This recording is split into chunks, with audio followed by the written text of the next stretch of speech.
Good morning and welcome to today's webinar.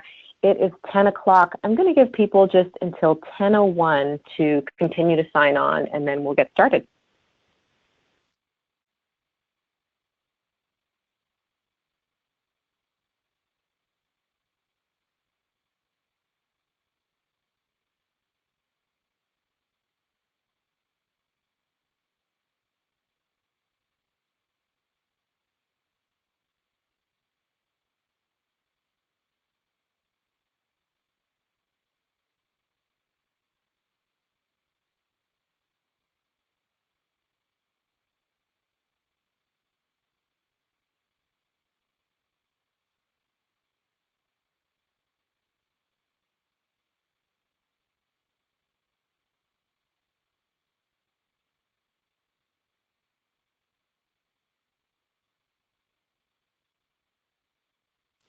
All right, good morning and welcome to today's web seminar, Unpacking Matriculation for Foster and Homeless Youth. I'm Simone Turek. I'm with John Burton Advocates for Youth. And I think we're still seeing a few people kind of just jumping on, but I'm going to go ahead and get started because we have a lot of really great content for you and I don't want to lose any time. So let's start off with just some of our technical information here that we always share. The call-in information is in your control panel on the right-hand side of the screen. If you encounter any audio issues and you're listening through your computer speakers, we recommend switching to your phone for audio. It tends to give better sound quality. Second, we'll be doing, as always, a Q&A at the end of the webinar. So kind of throughout the webinar, please submit questions. No question is stupid. Submit any question to us, and we'll take as many as we can at the very end of the web seminar. And then lastly, we always post our trainings on our website under Research and Training under our training archive. There's a copy, there'll be a copy of the presentation and also a recording of the presentation there.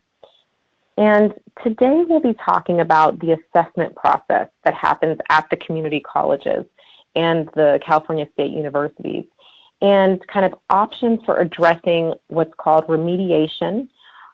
Many youth we work with that have trauma histories, systems involvement, historic kind of educational challenges are often placed into remedial coursework. And so this topic is very, very relevant to all of you that are working with youth that are going to be entering college. We'll be discussing some really great state level changes taking place, and then kind of how these changes will impact the youth that you all work with and kind of what role you can play to advocate for youth, to assist youth, to help familiarize them with important processes. And so I'm joined today by three fabulous presenters. First, we have Juana Hernandez. Juana is the Higher Education Manager for the LA Compact with Unite LA, and our very own Deborah Pruitt, who's the Project Manager here at John Burton Advocates for Youth. And then lastly, Ken Sorey. He's the Executive Vice President of Educational Results Partnership. And then, as I mentioned, I'm Simone Turek, and I'm with John Burton Advocates for Youth. So first, I'm going to pass it over to Juana. She's going to familiarize us with the assessment process that takes place at the community colleges and the CSUs. So Juana, do you want to jump on? Thanks so much, Simone. So good morning, everyone. My name is Juana Hernandez, and I serve as a Higher Education Manager for the LA Compact, which is a regional cross-sector initiative here in LA County that is really working across education systems to try to improve student outcomes from cradle to career. And at Unite LA, we have been working in the education systems reform space since the 90s. And I would say that right now is a really exciting time for us to be looking at post-secondary completion and attainment, as there has been a lot of movement in this space, particularly with respect to assessment and remediation. So I'm just going to give some context about what assessment means and try to explain some key terminology, as it is somewhat of a dense topic. So next slide. First, I think a really important thing to wrap our heads around is that assessment is really an attempt by a college or university to try to adequately measure college readiness. And so one important thing that I would like to emphasize here is that even our colleges and universities that have admissions standards and that make students go through an admissions process, just because a student would be deemed eligible for admission or granted admission to a university does not automatically mean that they are college ready. So this is something I want to point out, that across our public higher education systems, and here we're really going to focus on the California community colleges and the California State University system, students who complete an application for admission and are admitted to a campus still have to go about demonstrating their readiness for college level math and college level English courses. And across these different higher ed systems and campuses, their assessment policies and processes will actually differ. And so what one college may offer here in LA County may be different from what a college up in Northern California may be doing. And this can be true currently even within the same university system like the Cal State University system. I'm going to also point out that during our presentation, we may be using a variety of terms interchangeably. So here, for example, I might say college level to indicate a course that might be the introductory, credit-bearing course for that subject area. At the community colleges, the term transfer level might be used interchangeably with college level. And so when a student is not placed directly into college level, they would be going into a course that's been deemed remedial. And again, just to try to clarify the terms, we are hearing a lot of different terminology. So for the purposes of our presentation, remedial would also be the same as a developmental education course, or as they are often called at the community college campuses, a basic skills course. And again, the main distinction between these courses is that they do not grant credit that can be applied towards a student's goal of transfer or graduation. Next slide. Now, I also want to be mindful that in a lot of our kind of day-to-day conversations around this issue, we tend to frame it as, a community college phenomenon or, quote, problem. But what we're finding is that across the state, even students who are going directly into a university may be deemed not yet college ready. So this is just some data from the Cal State University. And so what we saw that system-wide, of the first-time freshmen who were entering in the fall 2015 term, about 40% were required to take remedial courses in either math or English. Next slide. Now, at the California community colleges, we see that assessment is a really key part of the matriculation process. And so this is just to give you some context of when a student will actually be assessed to determine their college readiness. So for all entering first-time students at the community colleges, a student must complete this process. So it's typically a three-step process that begins with orientation and includes an assessment. And then finally, the student will meet with a counselor to create an educational plan.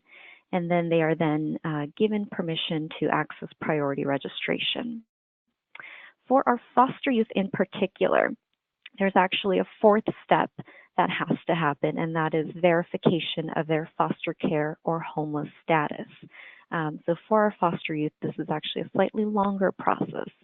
But really the critical importance of getting access to priority registration at the community colleges is that without access to priority registration, our foster youth are really struggling to access the courses that they need in order to meet their major requirements or their gen ed requirements, the courses that they might need to transfer, but also the courses that they need to balance the schedules and the other demands that they may have on their time.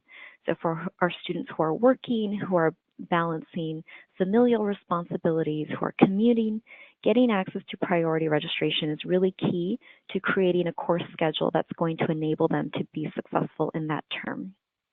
Next slide. So how does assessment actually happen? So a college could actually be using various types of assessment instruments to determine who is college ready. Now, by and large, the assessment instrument has been, for decades now, a computer-based exam. And as you can see from this study conducted by the Public Policy Institute of California, the overwhelmingly popular computer-based exam in place across our community colleges was the AccuPlacer. Other campuses were using a similar type of computer-based test called the Compass. And so those were the really popular exams that the campuses were using as their primary tool to determine who is eligible, who is ready for college level math and English. Next slide. So even with these various exams, campuses that maybe were using one exam, so let's just say the AccuPlacer, we saw that community colleges actually had a lot of free rein to determine what would be the acceptable cut score that they would have in place for that exam. So let's just look at this graph again from the same PPIC survey of our community colleges statewide.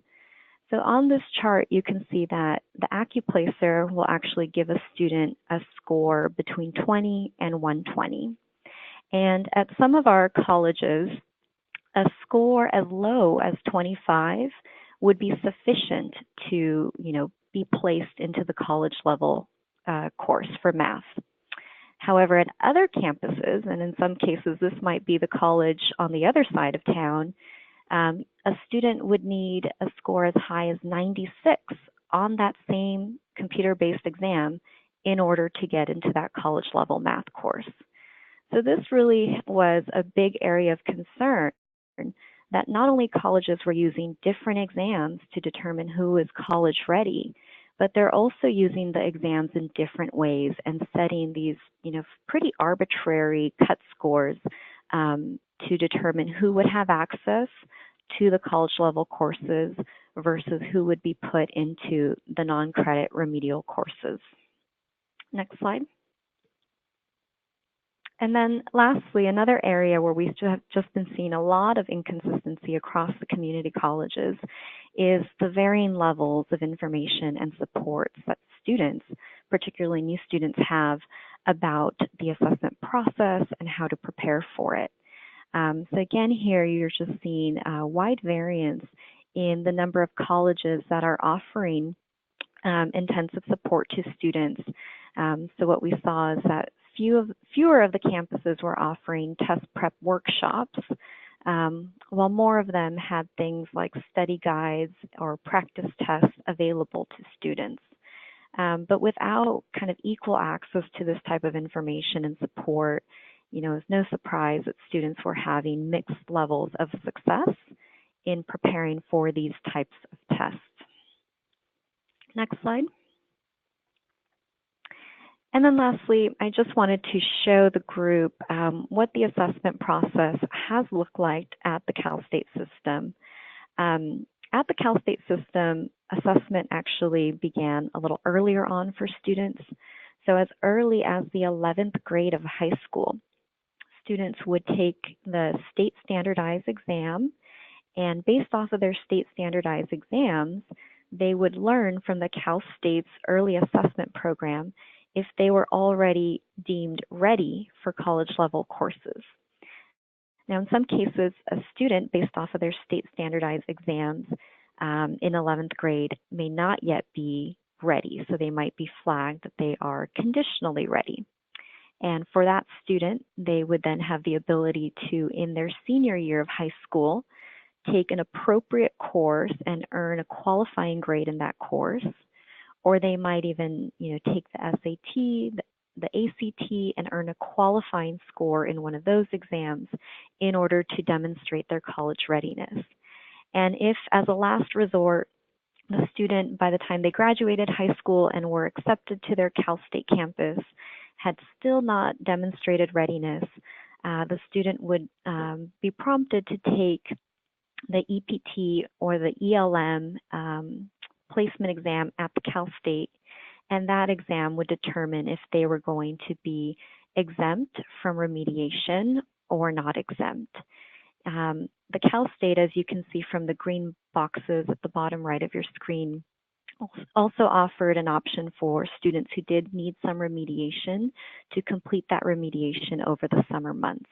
And that is a program called the Early Start Program, in which a student might begin remediation at their destination Cal State campus, where they intend to enroll in the fall, or they might go to the Cal State campus closest to their home to complete that program. And as a third option, they might complete their courses online. And so that was how the Cal State was trying to remediate students before the start of the fall term. Now, in some cases, the student couldn't complete all of their remediation prior to the start of the fall term. And so the Cal State system has been offering remedial non-credit courses for students, which they must complete prior to the end of the freshman year. And so that is a sense of how remediation has been taking place. How assessment has been taking place across the campuses in order to determine who is college level and has access to those credit-bearing courses versus who needs remediation or some non-credit courses. Thanks, and I'll turn Juana. it back over. Oh, sorry. Go ahead. Great. Well, thank you. You've laid a great foundation for our next speaker, Ken Sorey. Ken's going to talk about some very interesting research, kind of building on what Juana's talked about in regards to assessment and remediation, and specifically kind of the students that we work with. Great, thanks, Simone. So what I wanted, so we kind of have a landscape of what happens or what the current state or historical state has been around assessment and placement. We're going to talk a little bit now about sort of the changes that are happening both in the community colleges and the CSUs to do a better job of how we assess students and what we sort of conceptualize as sort of reimagining student capacity to do college level work. And what that basically means is sort of a fundamental shift between what in the past we've done, which is trying to assess what students had done in the past or learned in the past, and instead rethink or better assess students' ability to do things going forward. And so this is the idea of reimagining student capacity to do college level work. So a lot of this is based on research nationally as well as research that we've done here in California. And we've been able to sort of shift the tides about what we look at in terms of thinking about students' likelihood of being successful in college level classes and getting better access to those courses right off the bat. So next slide. So what we kind of think about this as a key momentum points as students go throughout the kindergarten through career pathway. And there are big momentum points that students have to reach in order to be likely to be successful. And so these are just some of the ones that we talk about, things like early literacy, getting access to higher level math. And then one of the biggest pieces, as we've been talking about, is really when they transition from 12th grade to 13th grade, whether or not they're college ready and how we assess that process. And so a lot of this issue is not just a preparation problem where students aren't getting enough math and English in their K through 12 careers, but more importantly, there's a lot of systematic barriers that we put in place. And one of those real important ones is how we've historically assessed students. So next slide. So the reality of the assessment and placement process is one that is historically, I would say, fundamentally flawed. And what we've been doing in the past is really relying almost entirely on a standardized test to place students. And what's transpired from that is that we're nationally placing about 68% of students into remedial courses in the community colleges. In California, historically, that's been closer to like 75 or 80% of students. So when you look at it from a standpoint of a high school educator or a principal, it's hard to believe that that's the case, that we've been working so hard to get these students ready, and you're saying that 80% of them aren't ready to do college level work. And it just doesn't really pass sort of the face validity of what we know about students. What happens too as students get placed into remedial courses is that the lower they are in the course sequence, so there are in some cases 4 or 5 levels below college level where students can be placed. So that would be, for example, let's say they get through Algebra 2 or trigonometry in high school and then are placed into pre-algebra in college. we lose students not just because they may not be successful in those courses because they're not challenged, they're bored, they don't feel like they need to be there, but also at each transition point, if they go from say 3 levels below to 2 levels below, we lose another 25% of the students who may be successful in that course but don't sign up for the next one. So we just compound the problem, and students just don't get through the remedial sequence very well. And one of the bigger things that we care about most, particularly as it pertains to foster youth, is that we're baking in an equity gap of about 50 to 60% just in this process of getting students from high school to college, assessing them and placing them into courses. And so a majority of students of color, low-income students, are being placed into those lower remedial courses compared to their peers. The next slide. So what we know from the evidence and from the research that's been done is that these placement tests, while very efficient as a means to sort of get students through this process, really have a very weak correlation between what they score on the test and how they'll actually do in coursework. And we know this because we've looked at millions of students in the community colleges that have been successful or not successful in courses in college. And then we can look at how they did on their placement tests and realize that they're really not a strong relationship between the placement test scores and how they actually will do in college. There's also, as Juana had mentioned, incredible variability among cut scores within the colleges. And in fact, our community college historically have been setting a higher bar for students to get over, to get into college level courses than even the four-year universities themselves. And as we mentioned before, it really underestimates more severely students of color and low-income students in terms of their capacity. So next slide. So what's happening with foster youth in particular? So we know this is an acute problem just for all students going into the community colleges, but it's even more pronounced for foster youth. This is an example of data from a data dashboard that we create for the community colleges relating to foster youth. And you can see from the highlighted areas that the students who start their first course at the community college in math and English below transfer level is even 10% higher than the non-foster youth students. So 88% of the students start below transfer level in math and about 73% in English. And then of those that start there, within 2 years, only 12% of those students actually complete the transfer level course in English and math.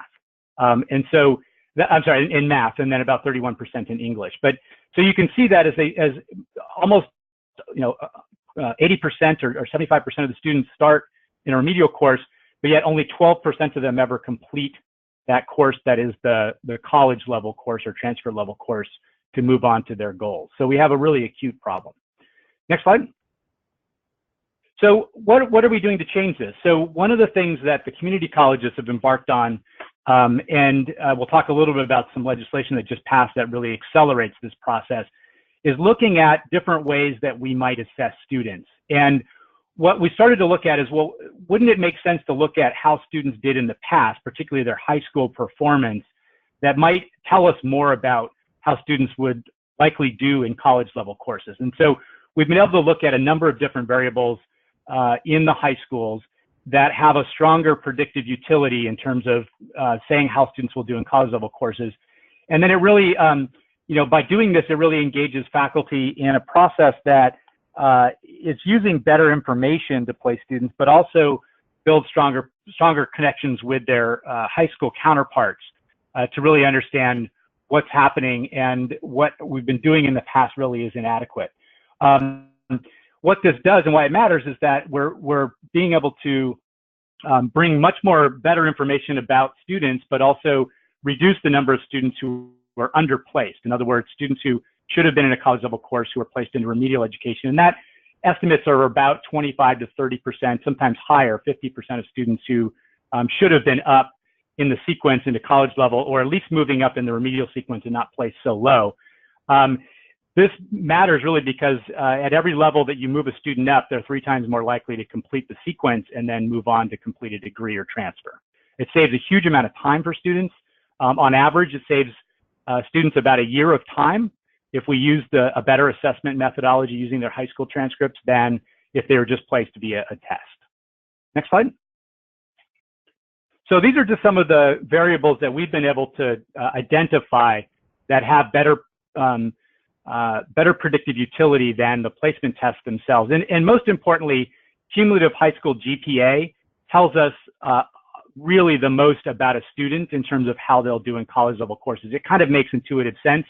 How a student did in prior coursework is a better indicator of how they'll do in future coursework. But the GPA has a lot baked into it in terms of it's, across multiple courses, multiple faculty, multiple tests. And it also shows that a student getting a certain GPA has turned in their material, they've shown up on time, they have a lot of grit and persistence. So it just has a much stronger relationship to how we know what we know about students and how they'll do in the future. We also looked at things like which courses they took, how far they got into certain sequences like math, whether they took AP classes, et cetera, making sure that they're not in remedial courses in high school themselves. And so all of these things help to tell us a better picture about how students will do. The next slide. So what does this mean? What we've shown from our research is that we can significantly impact the number of students getting into transfer level courses. And you can see from the slide, we're able to, in most colleges, be able to increase from about 38% in English to about 61% of students who are accessing transfer level English classes as their first course. And in math, it goes up from about 30% to 40%. Those may not seem like that large of a change in terms of students, but each one of those percentage points represents about 4,000 students in the California community colleges. So it's right now, because we've been implementing this in about 75 colleges, we have about 100,000 more students in transfer level English and math courses than otherwise would not have been there. And like I said, they're much more likely to complete a degree or transfer if they start out at that level. Next slide. Here's just an example from Las Positas College. They've had some great results, particularly in English, in changing how they assess students using high school transcripts. And you can see at Las Positas, the change was even more dramatic, where they went from 35% to 78%. One thing I want to point out too on these data, 35% in the historical placement process is a little underrepresented because there's actually, that's measuring just students who took their first English course. So it's looking at not their placement, but actually which course they started in. And what we know from the community colleges is that about 35% of the students don't even take or attempt a math or English course within the first 4 years. And that's a problem because a lot of students, I think, is partially messaging how they feel about whether, they have to take several courses in remedial education. They may put it off. And so it's even more drastic than that. But you can see that on the right-hand side that these students who were placed via multiple measures actually did as well, if not better, than the students who were placed via the test. So we're not seeing any drop-off in their performance, yet many more students are getting access to these courses. Next slide. This is another example at Miracosta. This is looking at sort of the equity gap that we talked about earlier, where many more students of color and low-income students are being disproportionately impacted by these practices. And you can see that that blue line represents sort of the highest level in how students were placed via the test, or pre-reform as they called it. And then in red are the students who then are getting access to those college level, transfer level courses in English. And you can see that we've moved basically every single ethnic group up above that line simply by changing how we're placing students. So that's a big win for Miracosta, and we're seeing this play out in many other colleges. Next slide.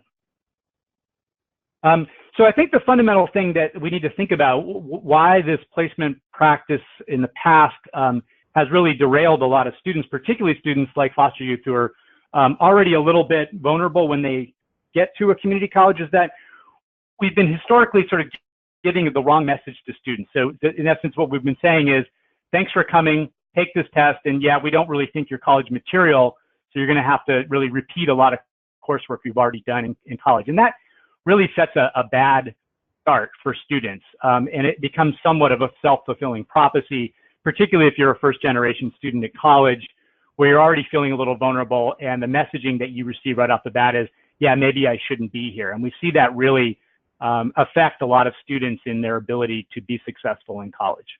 Next slide. This is a real problem, not only for looking at isolated math and English, but the reality is most students end up having to take remedial courses in more than one subject. And so it could be up to 4 semesters of courses that students have to take that they get no credit for, and they have to pay for. And what happens is not only they struggle to get to those courses that they need, but also that they oftentimes will burn through financial aid. And so at the back end of their college career, they run short because they've had to spend so much time in these courses. Next. I mentioned before, but I just want to hit this point home, is that the majority of students that are students of color not just get placed into remedial 1 level below, but are placed about two to three times more likely to be placed 3 or more levels below in these sequences. And so their likelihood of completing that transfer level course drops to about 19% or less because of the attrition that we see as they try to get through this gauntlet of remedial courses. Next slide. And about more than half of the Black and Hispanic students, and if you combine that with foster youth, get placed into the lowest level of mathematics, and those students' likelihood of completion is about 6%. So this is a really acute problem that we think using multiple measures and using these research will really right the ship for many, many students that are disproportionately impacted by these practices. Next. Thanks, Ken. I think, yeah, that's the end of that set. Thanks so much for kind of helping us understand the background on these practices. And I know some of the earlier slides or the earlier data research that you looked at can be kind of discouraging, I think, for people. But the good news is that, our state is recognizing that this is a problem, and there are changes happening, really great changes to address the issue. And so Juana, I'm going to pass it back to Juana, and she's going to talk about some of these exciting changes happening first at the community colleges, and then later we'll talk about the CSUs. Yes, thank you. So I would echo that there is really kind of good news ahead. So we can go to the next slide.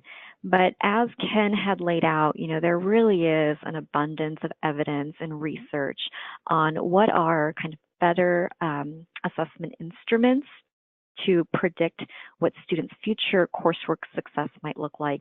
And as Ken laid out, the research is abundantly clear that, high school grades and the use of multiple measures is actually a really effective way of placing students.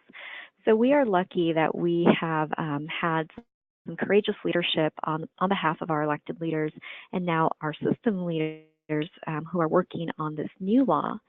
So Assembly Bill 705 was authored by Assemblymember Jackie Irwin, and it was passed at the end of the legislative cycle last year. So this law is going into effect this year as of January 1st. And the Community College Chancellor's Office has been working with an implementation advisory team on the actual rollout of this law. But in short, what this law will do is basically use one or more of these multiple measures to determine placement. So in essence, supplanting what was the old model, the old test like AccuPlacer, which did not seem to be very effective anyway. And so the new law will be requiring community college campuses to use measures like high school coursework, grades in those individual courses, or even high school grade point average, GPA, as that has been linked to being more predictive. And the law will also require that the campuses work on their course sequences so that they are ensuring that students who are placed into transfer level math and English, and those who may be placed 1 level below or 2 levels below, that those students will be able to complete those courses within a 1-year time frame. So it's really creating new urgency for the community colleges to actually do this type of multiple measures assessment. Next slide. So here I just want to show you a sense of the timeline. So because the new law took effect January 1, doesn't mean that everything is in place, and it is going to be a bit of a process for all of our community colleges to round the corner and make what really is a historic shift in their placement policies and processes. So where we are currently within this timeline, so we're right now in the spring 2018 term. And again, I mentioned the Community College Chancellor's Office is convening a statewide implementation advisory committee to help develop the guidelines for implementing multiple measures with consistency across the community college campuses. So just last month, this advisory committee already released placement guidelines for English, and they are currently working on the math side. But we do expect that those regulations will come out this spring, maybe as soon as May. And as we go into the upcoming school year, campuses will start testing these placement guidelines, and they will also be working on redesigning their curriculum. So what this means for students is that as they are being placed now into transfer level courses, they may find that those transfer level courses have a bit of extra support, maybe some academic supports are now available at the campus that they can access out of class time. And for students that are being placed into remedial courses, they may be encountering now, instead of a 3-course series, perhaps they're encountering a 2-course series or just a 1-course series. But all of this will be really kind of piloted in the upcoming school year. And then by fall 2019, the state does expect full compliance with AB 705 for both math and English.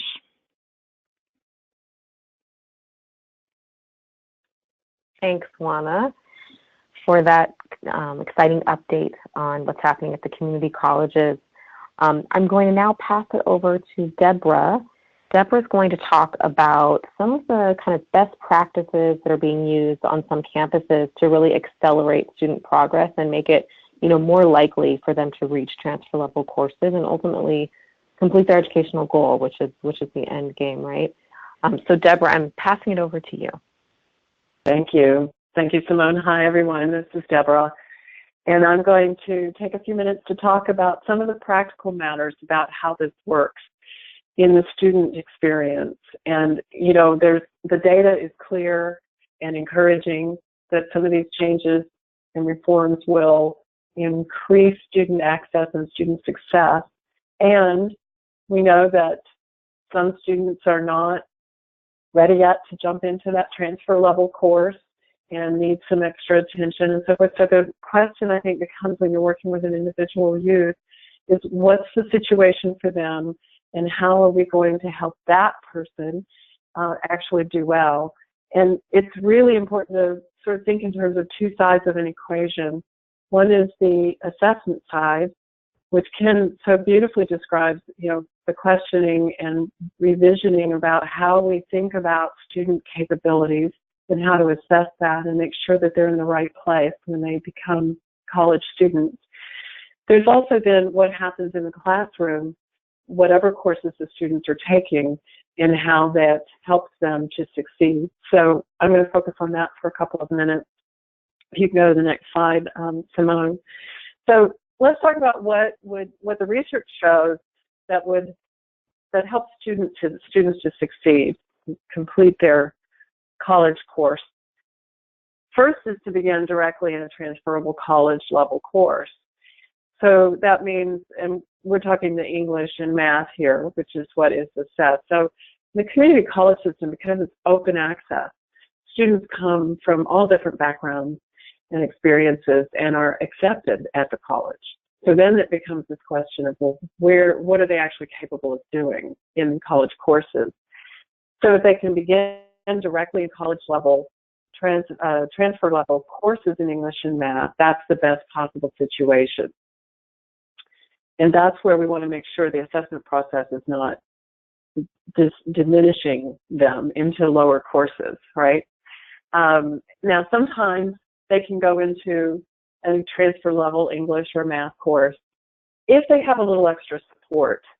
And so there are more and more reforms happening on college campuses where they offer a transfer level course that is connected to a developmental course. So the student is getting some extra work where the work in their English or math course is connected to the work in their other,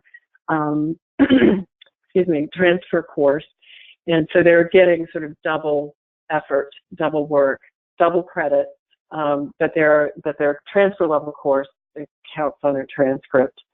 So they're able to move through that quickly. And then there are students that may need more assistance. So they might begin in an accelerated course that's one level below that transferable English or math course. So that means that they are, instead of 2 or 3 levels below, they're put in 1 level below, but that course has been designed to move them through that developmental work more quickly in 1 semester rather than in 2 or 3 semesters. So there looks like what's called integrated reading and writing classes instead of doing those things separately, or a pre-statistics course for students that are pursuing majors other than math-intensive majors like science and some business degrees. Excuse me. Sorry, folks, I have a bit of a cold this morning. I'm trying not to cough. So the idea there again is that getting extra acceleration efforts and more coherent coursework helps students move more quickly in that developmental process. And the third option that some colleges are working on is what's called stretch courses. So they're really doing remedial content and college level content over the course of 2 semesters. So they stretch the material and combine the transfer level with the remedial work. And again, it's sort of intensive pacing that helps the students get up to that transfer capacity. So next slide, please. So let's take a minute and just look at some results in addition to things Ken mentioned, some results in accelerated development in English. And this is from Butte College that's been working for some years on reducing those levels of remediation and getting students into transfer level capacity much more quickly. And so they have been working on 1 developmental course and then moving those students into transfer level in 1 semester. And the thing that's important to realize, and for folks who have concerns because you're working with youth that feel that they're not quite ready for transfer level, or you're pretty clear they're not, then you need to know that there's changes in the curriculum and the teaching process that is what will help these students to accelerate more quickly. And at Butte College, they've been able to get results that show that instead of that gray bar of 57% of students succeeding in their first course, it's now 69%, and I think probably higher this past year from what I've heard. And that in English, they're able to transfer to an English, or succeed in their transfer English course at a rate of 42% instead of 19%. That can obviously make a huge difference for students continuing on from there. Next slide. This will give us a chance to look at a more detailed example of the acceleration process from Cuyamaca College. So on the left is the traditional pathway. This was what existed a few years ago. Students would take the placement tests, and they would be placed anywhere in that chain of 4 courses below the transfer level course. And that meant that it was, up to 2 years of English before they were taking transfer credits. That was very discouraging, and the results were very poor in terms of student persistence. But the accelerated pathway, they redesigned courses. And so now students are assessed based on their high school GPA and their transcript. And they can take a placement test, and they can be placed relative to that test result if that's a better outcome. And then the students get to choose which way they want to go. So they have the option of taking 1 developmental course with some extra support, or they take sort of two courses, but one is a support course, that English 20, that's only 1 unit, and then they take that English 120 course that offers that's a 3-unit class. So they're taking very intensive coursework at the same time. And then they're able to move into that transfer level course. So students have an option about how much extra help they want to help them move on to the next level. So there's a lot of conversation with an academic counselor and the department to help them to decide which is the best option. And students often have a good sense of their ability and what their schedules allow and how they work best. So that proves to be very effective. Next slide, please. Now I want to talk for a minute about what's happened with math at Cuyamaca College. And they, again, on the left side, you'll see the traditional curriculum was that students would start anywhere between 1 and 3 levels below the transfer level course. In fall 2015, 24% of students could actually move directly into a transfer level math course. Notice on the right column, after they redesigned the assessment process and the curriculum, 84% of the students have moved in directly into a transfer level math course. So the statistics in the bottom row show the difference between what happened at the transfer level with those students that were placed 1, 2, I'm sorry, that should be 3 levels below. It's a typo there that says 1 level below. That drops down to 4% of students that go on and complete a transfer level course. But now we see students that are transferring, working at a transfer level at 66 and 70%. Actually, the thing to know at Cuyamaca is that they went from 4 remedial classes in math to 1. And all of this is through redesigning the way the courses are taught, which I'll talk about in a minute. So if you'll skip to the next slide, Simone, you can see a graphic of this in a way that, excuse me,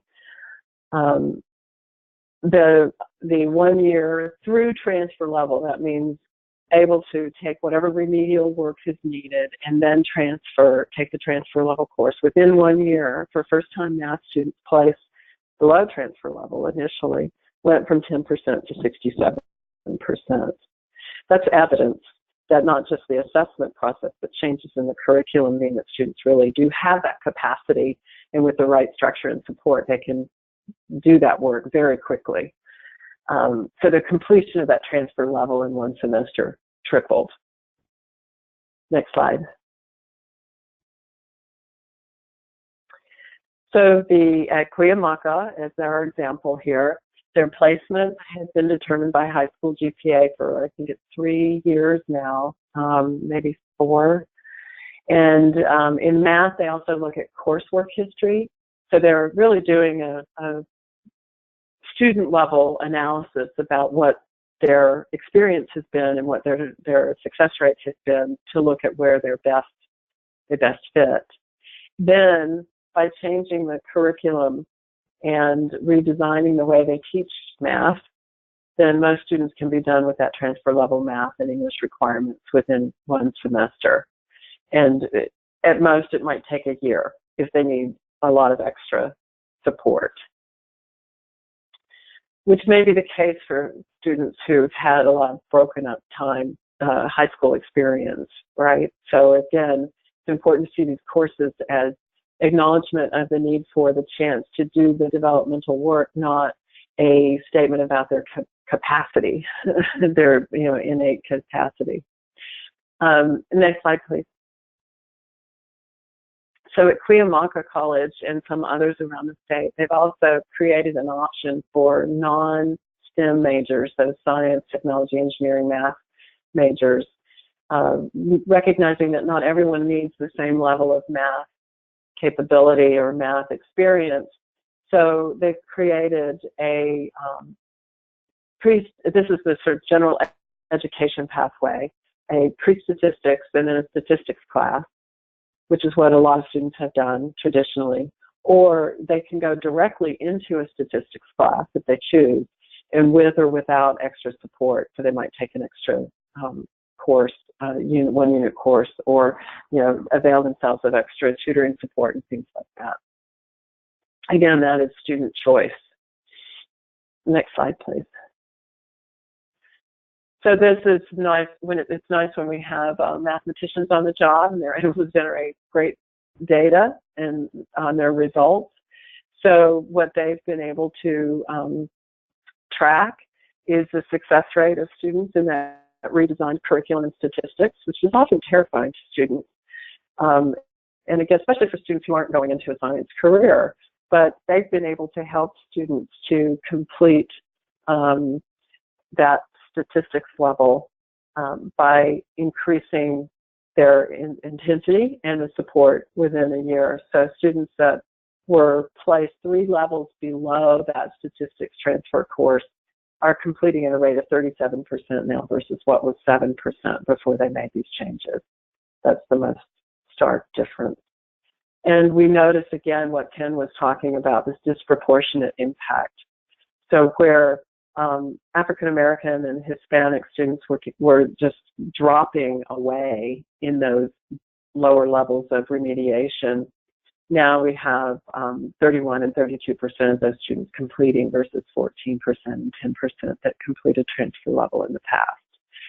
So that's a basically doubling and tripling of results in their success rate, and definitely worthy of repeating. So next slide, please. So what does this look like? I'm emphasizing the changes in the curriculum, partly because I talk to people all over the state, whether it's students or folks who are working with foster youth who are working on the college transition process, or people who teach in the community colleges. There's a lot of concern about over-advancing students. The sort of thing, well, if they didn't place high enough before, how are they suddenly going to be able to do that work? Well, it's the change in the teaching process. So what really shifted at Cuyamaca was the faculty took this on and said they're going to change the way they teach, which means things like a much more contextualized teaching and learning. So instead of these sort of abstract kinds of exercises and assignments, they're connected in a more contextual way, so they make more sense to the students. They've implemented what's called just-in-time remediation. So it's recognized that there are some areas where students are stronger and some where they might have a weakness or a gap. So what this means is there's attention being paid to where that gap might show up. They might be doing great and suddenly hit a section and go, whoa, this one doesn't make sense to me. Then there's an opportunity to step in and provide that extra support around the student, and then they can work through that and move on to those other sections that they're already ready for.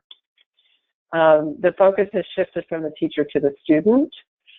This means that less lecturing, less of the teacher delivering information, which goes along with the next item, productive struggle with brains-on activities. This means students are put into the student-focused activities, small work groups, working on problem sets, lots of worksheets, actually students doing the work in the classroom rather than sitting and listening to a description of how to do the work. And the teacher really guiding that process, so focusing on helping them discover the learning process and the solution process on their own. And so it becomes a classroom where there's a collaborative practice going on between the students and the teacher. And it's low stakes in the sense that it's okay to make mistakes. It's encouraged. Experiment, try things. And you don't have to always look like you already know it all in front of everybody in the room. That breaking that barrier is huge for the learning process. And then there's also awareness that how people are feeling about how they're doing or whether they can succeed at this really matters. So faculty are developing knowledge and learning and ways to think about and look at and notice how are students doing affectively, emotionally, and help them through what those obstacles that might pop up as they confront challenging, difficult material, which is the learning process. So those are the actual activity, the classroom-based activities that are making the difference in students succeeding in one semester or 1 year instead of 2 years. And that's my section. Thank you. Thanks, Deborah, for really kind of taking us into the details about what's happening at some schools that are a little, ahead of the game here. We know that there are changes coming our way, both at the community colleges, and you'll hear about the changes that are happening at the CSUs in a second. But, for those who work with foster youth, who work with homeless youth, we know that there are a lot of challenges as far as educational history, perceived readiness for college. And one of the big takeaways here is, as things are shifting, we as, service providers and caretakers and advocates and everyone who's working with these young people need to know kind of what to look for at the colleges and what to help youth look for and kind of what to ask for. And as the landscape shifts, we'll become probably more and more aware at the local level about what's available to students at the colleges that our youth attend.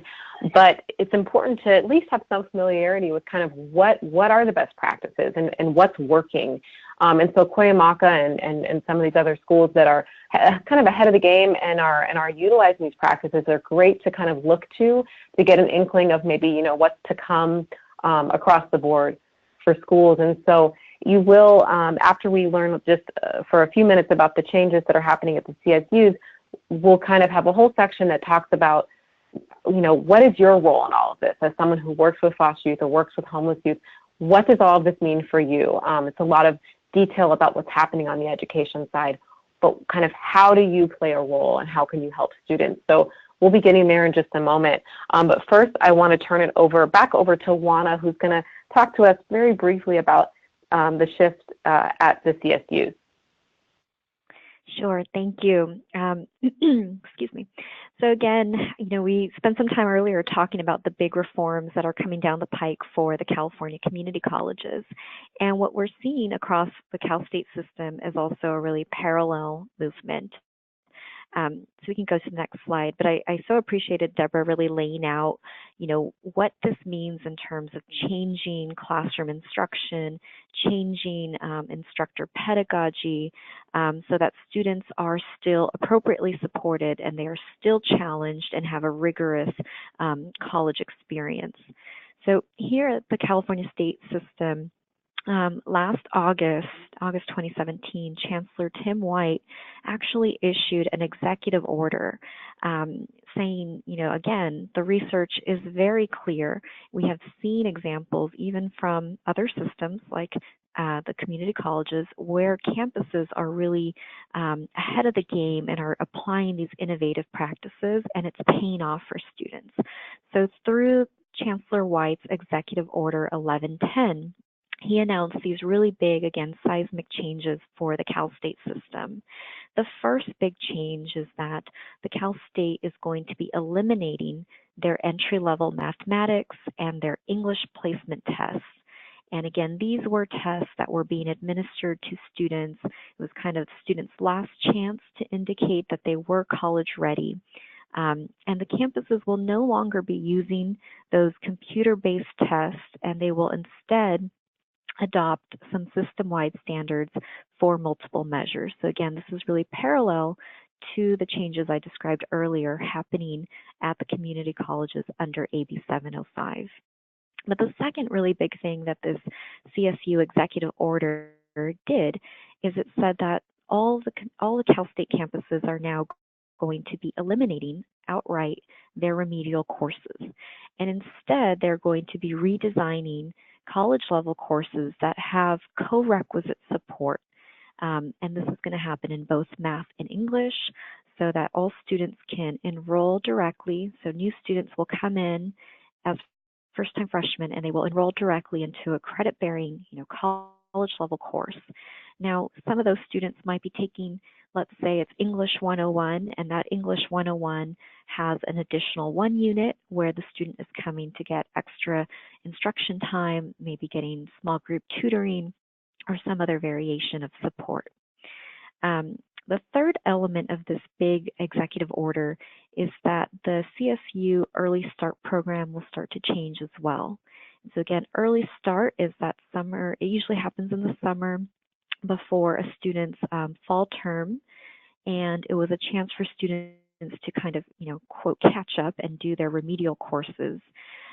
Early Start is now going to place students directly into, again, credit-bearing college level math or English. Students will be forced to pick one. They can't take both math or English.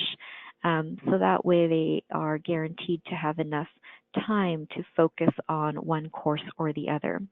And again, these courses are no longer going to be non-credit remedial courses, but they are going to be college level, simply redesigned to be more engaging, more hands-on. And the CSU faculty, I should also say, in addition to redesigning their curriculum, they're also participating in a lot of professional development in how to bring in some of these best practices into the classroom and into their teaching. So again, these are 3 big reforms that were announced in August 2017, and each Cal State campus has been working diligently to develop their own local plans for how to navigate these changes and make sure that they have everything in place.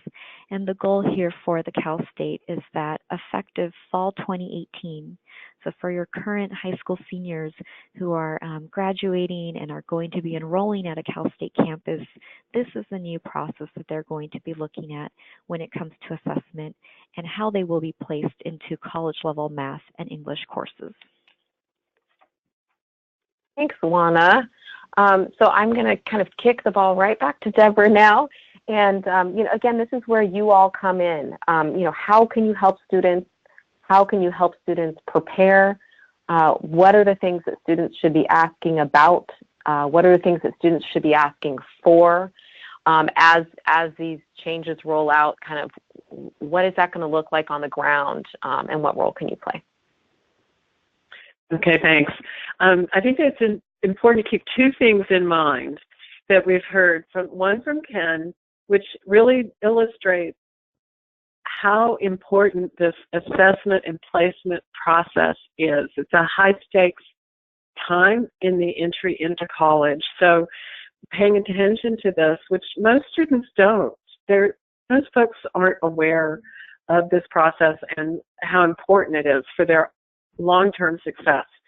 So helping students understand that and that this is the beginning of their college experience and will help determine and shape the rest of their college experience can help bring more attention and intentionality to this. Secondly is what Juana has described so well, which is the fact that this is it's a changing landscape and it's going to take time. And so it's true in both CSU and the community college system, but I'm going to focus on a few things about the community college system because that's where many of the students that we're all working with go.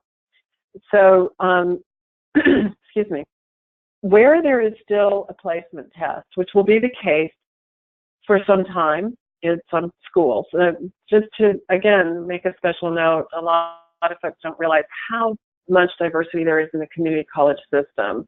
So we call it a community college system, but many of these decisions and the way things actually happen are campus or district level determinations.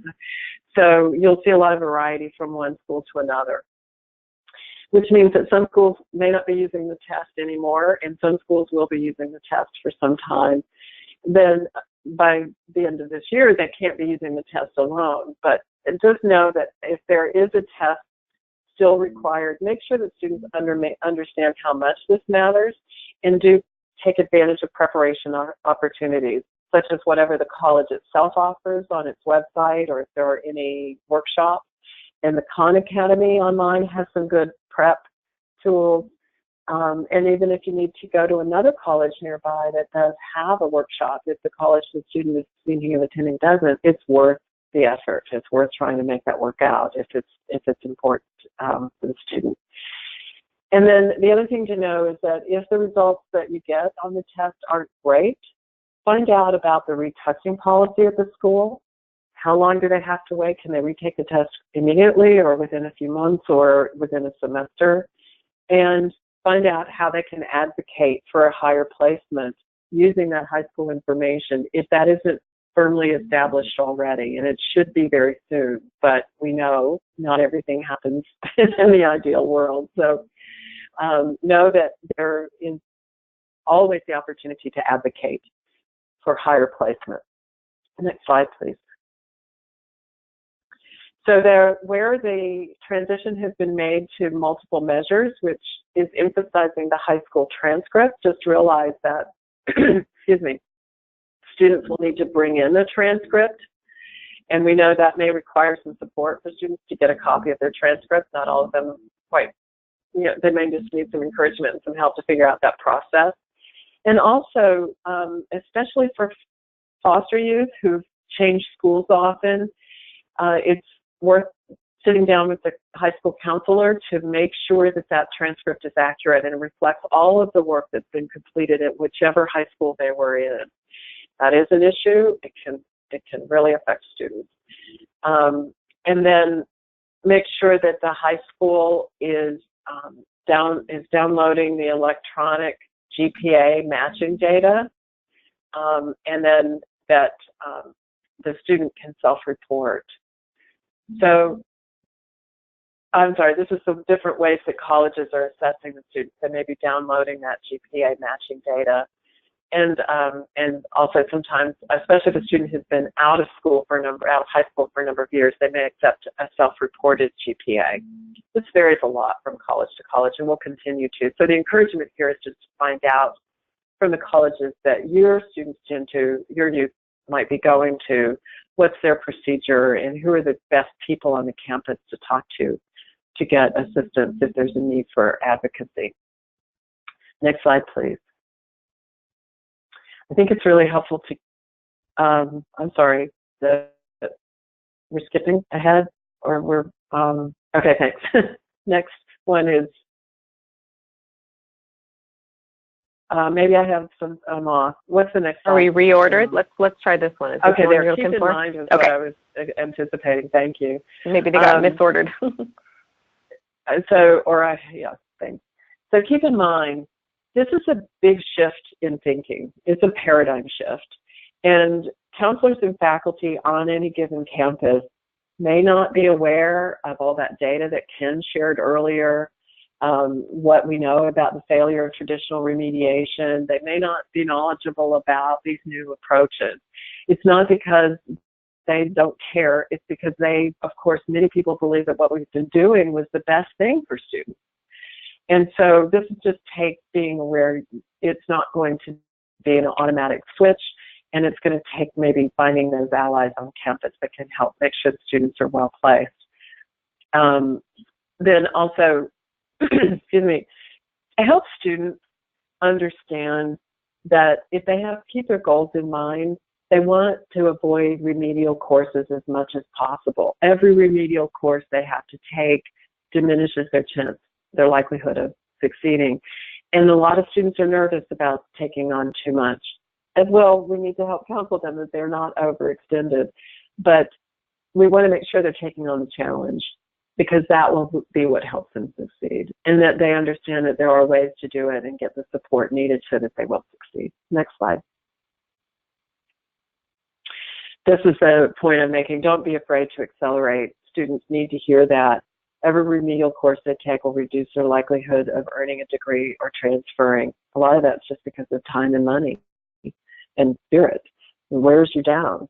And even if students, and this comes from educators, even if students don't think they're good at math or English, the research shows that they will be much better off if they avoid taking multiple remedial classes.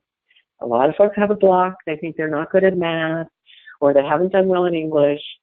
But if they're in the right class with the support, they'll do better than taking multiple remedial classes.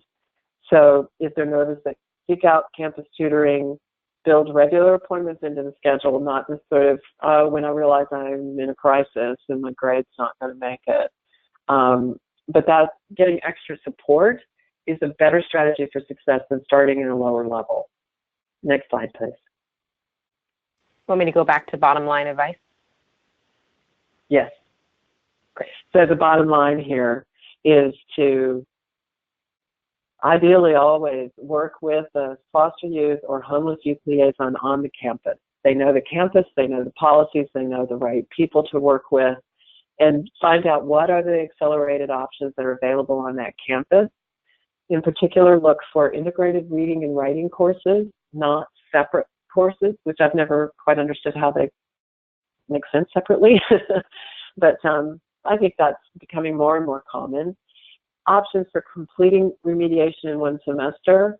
Are there these accelerated remediation co-requisite options and so forth? Those are the things to go for. And then is there a pre-statistics course instead of multiple algebra courses? Unless a student's a STEM major, they'll need to take a lot of math, but if they're not, then look for that pre-stats class instead of getting bogged down in multiple algebra remediation classes. Next slide. Thanks, Deborah. I think that's the last one. That section is really helpful. It kind of puts this all in perspective for those of us who are working with students, off campus that aren't involved with the college. It's really helpful to kind of understand the role that we can play. I'm going to kind of finish us off with our last section. Before I jump into that, I just want to share a couple tools with you all. First is kind of just a very general what to know, what to ask tool. It pretty much outlines kind of what we've covered today in 2 pages. It's kind of the Reader's Digest version of this presentation without a lot of the details, but with kind of a lot of the, what do you need to know in your role. And then there's also a glossary of terms related to community college assessment. And then for those of you in the LA area, a tool for navigating assessment at the LA community colleges. So this is something that was developed collaboratively. Juana worked on it, I believe, and one of our staff who's in LA worked on it. I'm not sure if there was other people involved, but if they were, thank you. And this is something that, it includes contact information for every single assessment center at the community colleges in LA County. And so if you're in the LA area, that would be the document for you. The top one is applies statewide, so that would be for everyone else. And you can download these on your control panel under handouts. So if you go and uncollapse your handout section, you can just click and download them. And I'll also send a follow-up email later today where I share the presentation and the recording, and I'll also include these documents in that email for all of you. Now I want to move on. This is our last section, and it's we talk about the matriculation process as a whole, and kind of, at the end of that process, youth are eligible. They can then register, right? So we have a priority registration, as Juana discussed very briefly in the beginning of the presentation. Some youth that we work with are eligible for priority registration, or some people refer to it as priority enrollment. But really what it is, as Juana described, is it allows students to register early, right, before classes fill up. And it doesn't mean that a student, has access to enroll into a class after it's already full, but they can get it before it fills up. And this may, I think for some people just seem kind of like a cool extra for students, but it is more than that. Youth who rely on financial aid in the way that homeless youth and foster youth do, because they have no parental financial contribution to their college, really have a more limited time before they need to complete college, quite frankly. Financial aid only lasts for so long before you've either completed the number of units you're allowed within, the satisfactory academic progress requirements, or before you reach an age where certain aid is no longer available, or until you reach like a number of years where it's no longer available. And so time is kind of even more precious for youth that don't have that financial support or that don't have help with housing.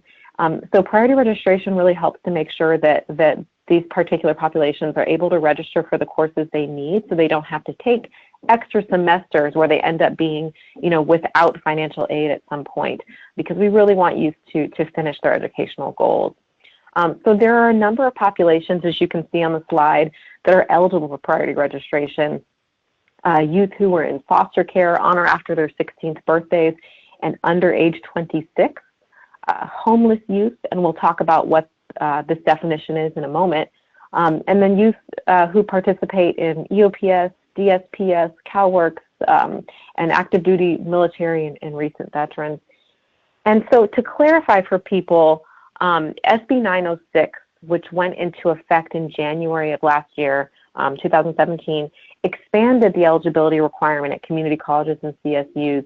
It was previously available, priority registration, to youth who were in care on or after their 18th birthday and up to age 24. But now it's been expanded, so in care on or after 16th birthday and up to age 26. And I'm sharing this with you just because even though this has been in place for, a year now, if you encounter a school that isn't aware of the expanded eligibility, you would want to notify them about it and about SB 906 and make sure that they get that information. And I probably should have clarified this in the beginning. UCs are not required to offer priority registration to these populations. The legislation that's in place, encourages them to do so, or requests, I think the language is requests that they do so, and it requires the community colleges and the CSUs too. So there's a difference there. And one of the most important things about helping students is really making sure they start early. So priority registration is earlier than most people think. For the fall semester, it happens as early as March or April. And then for the spring, priority registration occurs in usually November. So really, like for example, in the spring when you're going to be having priority registration for the fall, you really want to make sure that students kind of have their ducks in a row, by the end of February to be safe. And so that's really good to know as you're assisting students that this happens very early. Next slide is just basically, we want to make sure, because I know there's some confusion about kind of the differences for the verification processes for foster youth and homeless youth. On the foster youth side, the verification process is, I would say, kind of fairly simple if you compare it to the homeless youth verification process. Youth have already probably done this for financial aid. They've gotten their dependency letter. The trick is, and what's important to remember, is that at some schools there may be data sharing where financial aid is basically sharing the financial aid, admissions and records. All different departments are all able to access that information and see this verification. But at many campuses, only financial aid is able to see it. And so what that would mean is that youth, the important thing is that youth find out whether admissions and records has this information from financial aid or whether the student needs to actually provide it directly. Because if they need to provide it directly, they need to, get the copy of the dependency letter to admissions and records so that they're cleared for priority registration. So that's kind of a key thing to determine. Homeless youth, what's complicated, quite frankly, is that it's a different process from financial aid. It's a slightly different definition, and the people who can provide the verification are slightly different. So I want to talk a little bit about homeless youth verification, and then we'll go into Q&A. So priority registration for homeless youth was established by AB 801, which went into effect January 1st of 2017. And the legislation has a sunset date of January 1st, 2020. So what this means is that if no legislation is proposed and signed into law that reverses the sunset, homeless youth will actually lose eligibility for priority registration in 2020. So hopefully this won't happen. We'll get some, legislation proposed to get rid of that sunset or to extend it, but that's what that means. And for AB 801, homeless youth is defined as a student who's under 25 years of age and who has been verified at any time during the 24 months immediately preceding receipt of his or her admissions application as lacking fixed, regular, and adequate housing. Now, this is the McKinney-Vento definition of homeless children and youth, and it includes couch surfing. But while the FAFSA also uses the McKinney-Vento definition, priority registration is different in that it requires the youth, first there's that age requirement, be under 25. For financial aid, it's a little different because youth are automatically independent at a certain age, and so basically the verification for homeless youth kind of expires when they would join the regular general population pool of being independent. But for priority registration, youth under 25, and also priority registration, the definition, it doesn't include the youth at risk of homelessness, whereas for financial aid, that is included. It also doesn't require the youth to be unaccompanied. So for the financial aid definition, the youth can't be homeless with their parent to be considered independent, whereas for AB 801, for priority registration, the youth could be homeless with their parents and still be eligible. And then lastly, and very importantly, the time frame is different. So for financial aid, you would have had to be homeless as of July 1st of the year prior to the award year. Whereas for priority registration, the student would have had to be homeless during the 24 months before being admitted, right? And this means for priority registration, your verification, or what they call your homeless youth determination, it lasts. So it's not something that has to be re-verified every year. So for the FAFSA, you have to re-verify that homeless status every single year as a student. For priority registration, for everything under AB 801, one of those things being priority registration, it lasts 6 years from the date of admission, right? Or until the student reaches their 25th birthday, kind of whichever, comes first. So last slide here, just, here's where you come in with helping homeless students verify. There are 3 categories of people with the authority to provide a homeless youth determination. And I'll start here kind of from the bottom up on the screen. A financial aid administrator, a director or designee of a TRIO or a GEAR Up program, and then lastly, a homeless youth services provider. Now, if you look at the box at the very bottom, there's a lot in there. This is a very broad category, but there's important things to note. Homeless youth services provider includes basically, and this is not in order that's on the screen, so my apologies, but it could include an attorney. It could include a local education liaison, and then the kind of who's more, I would say, squarely considered a homeless youth services provider, they have to receive government funding, right? So a nonprofit provider, if you look there, a homeless provider that receives federal, state, or county funding, really, so government funding, and then a physical or mental health services provider or substance use disorder services provider or public assistance or employment services provider that receives state funding. So the key really is, these categories of organizations really have to be receiving government funding. And you can provide a homeless youth determination by providing a letter, on your letterhead that indicates that this student was homeless, the definition of homeless, which I stated earlier, within the 24 months preceding admission.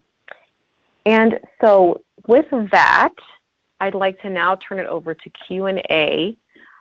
So we have a bunch of really great questions. First one I want to take because it's relevant to the slide I just mentioned, or I just talked about.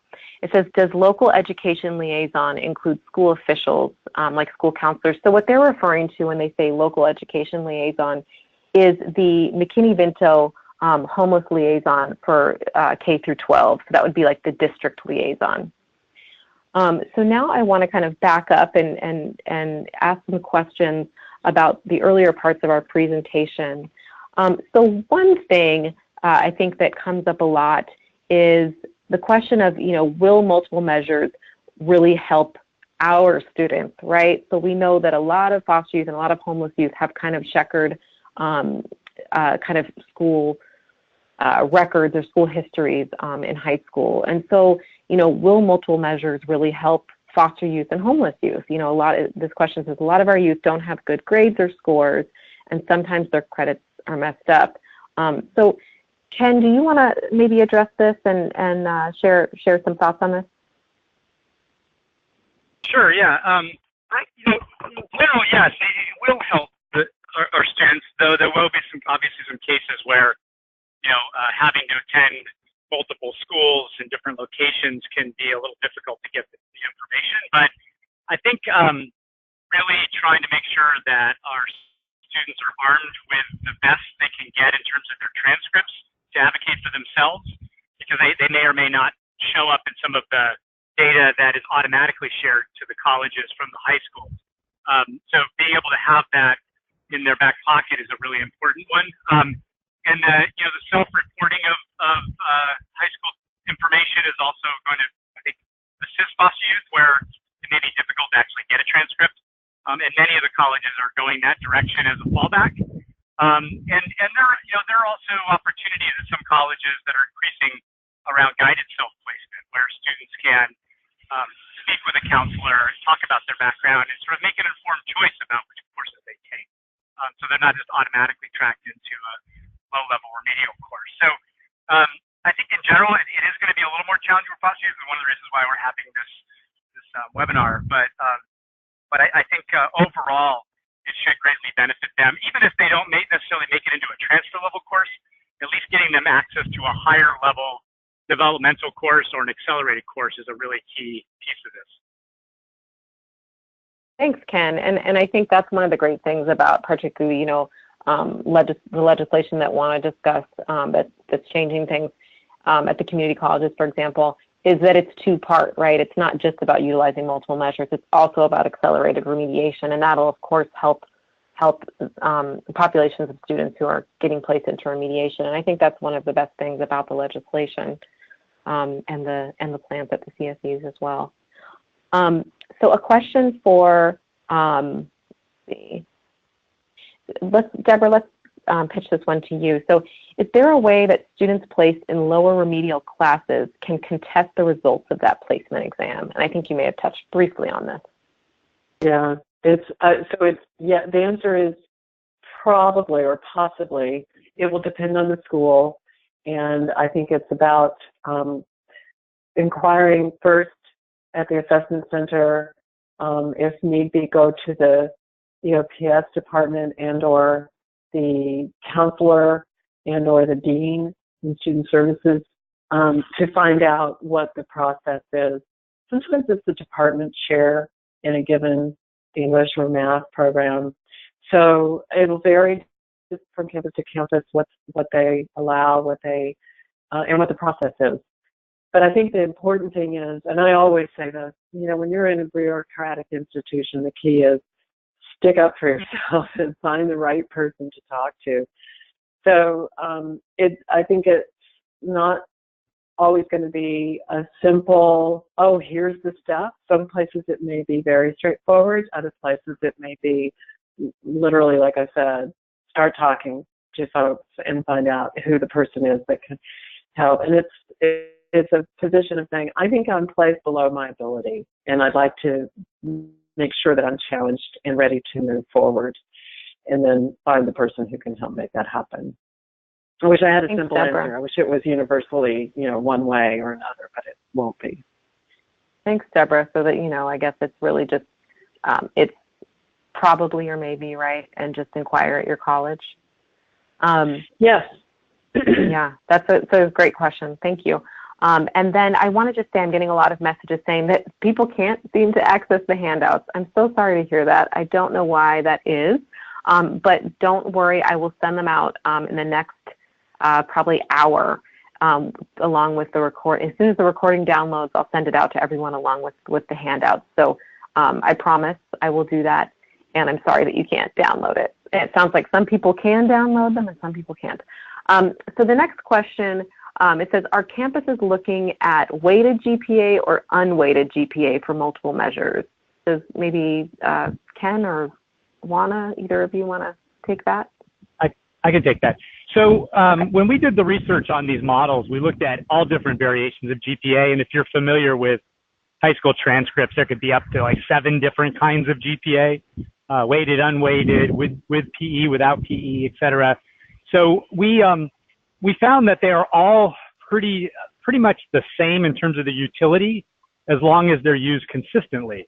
So what we opted for was to just stick with unweighted GPA, because it's the easiest to get and it's also the most equitable. So if you're not familiar with those terms, a weighted GPA would take into consideration AP courses, for example, and you'd get a higher GPA because you got a score on an AP course.